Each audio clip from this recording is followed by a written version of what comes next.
So we've been talking about being a disciple, but there's something equally as important, and that is making disciples.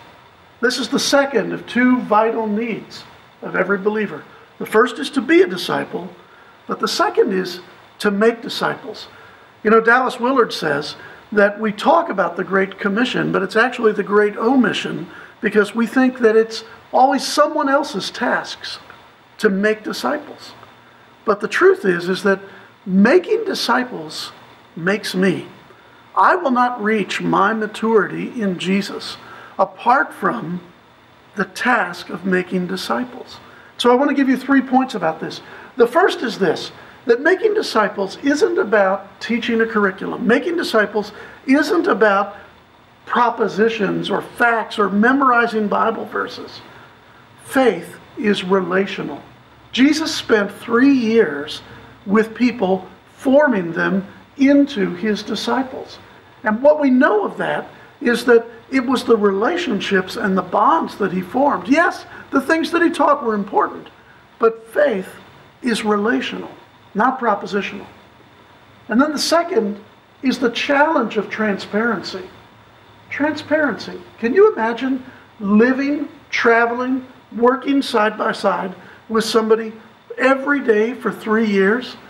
The disciples got to know Jesus intimately. They saw him when he was tired. They saw him when he was pressed by the crowds. They saw him when he had moments of grief, like when John the Baptist had been beheaded. They saw him when he was joyful. You see, to make disciples requires transparency. When we make disciples of other people, we want to show them everything about our life. We want to show ourselves at our best and at challenging times. It's important as we make disciples that someone can see us struggling to apply the faith in realistic ways. So faith is relational. That's how we make disciples.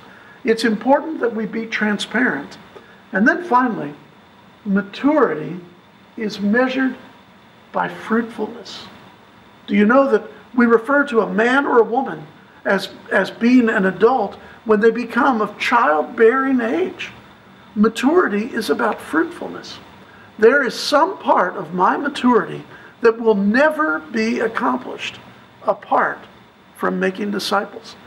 And in the real world, I can just tell you this as the father of 3 children. My wife and I were radically changed and impacted by the responsibility of 3 lives. I mean, who in their right mind gives 3 lives to be shaped and formed to somebody like me? And yet, in the wisdom of God, that's what he chose to do. He said, you won't be mature until you raise people up. And that's true in the spiritual as well as it is in the natural.